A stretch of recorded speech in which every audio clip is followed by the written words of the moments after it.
Hi hello అందరికీ welcome back to our channel. ఈరోజు recipe meal maker curry అండి. చాలా బాగుంటుంది. మటన్ కర్రీకి ఏ మాత్రం తీసిపోదు. గ్రేవీతో పాటు చాలా బాగుంటుంది. మటన్ తింటున్నామన్న ఫీల్ వస్తుంది. చాలా టేస్టీగా ఉంటుంది. తప్పకుండా ట్రై చేయాల్సిన రెసిపీ. ఈ కర్రీని కుక్కర్లో వండడం వల్ల ఇంకా బాగుంటుంది.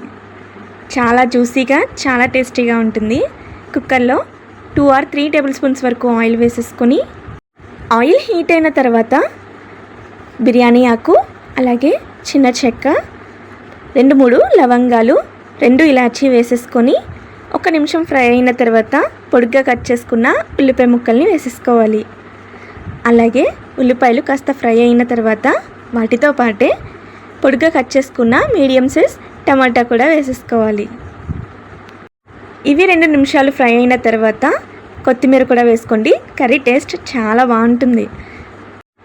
అలాగే 4-5 నానబెట్టుకున్న జీడిపప్పు పలుకులు కూడా వేసుకుంటే మంచి గ్రేవీ అండ్ మంచి టేస్ట్ ఉంటుంది. నచ్చితే వేసుకోండి, లేదంటే స్కిప్ చేసేయచ్చు. వీటిని ఫ్రై చేసేసుకోవాలి. టమాటా ముక్కలు సాఫ్ట్గా మగ్గిపోతే సరిపోతుంది, వీడియో క్లిప్లో చూపిస్తున్నట్టు. వీటిని అన్నీ కూడా వేరే ప్లేట్లోకి ట్రాన్స్ఫర్ చేసేసుకోవాలి. బాగా చల్లరిన తర్వాత గ్రైండ్ చేసుకోవాలి. ఫైన్ పేస్ట్లా కాకుండా కొంచెం బరగ్గా ఉండేలాగే గ్రైండ్ చేసుకోవాలి, వీడియో క్లిప్లో చూపిస్తున్నట్టు. ఇప్పుడు అదే ఆయిల్లో కొద్దిగా కరివేపాకు, అలాగే పచ్చిమిర్చి కూడా వేసుకొని ఫ్రై చేసుకోవాలి.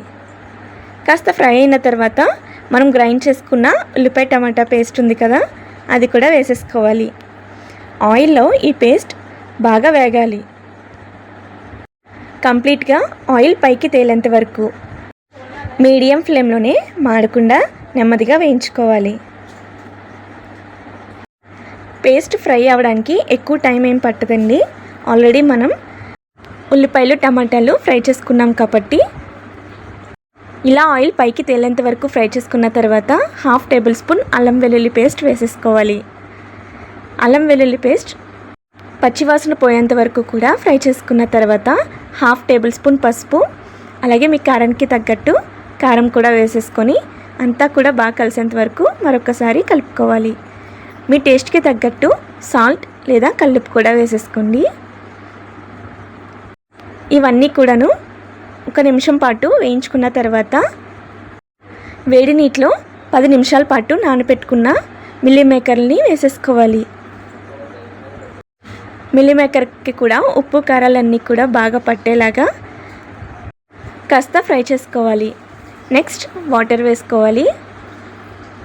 మీ గ్రేవీకి తగ్గట్టు వేసేసుకోండి.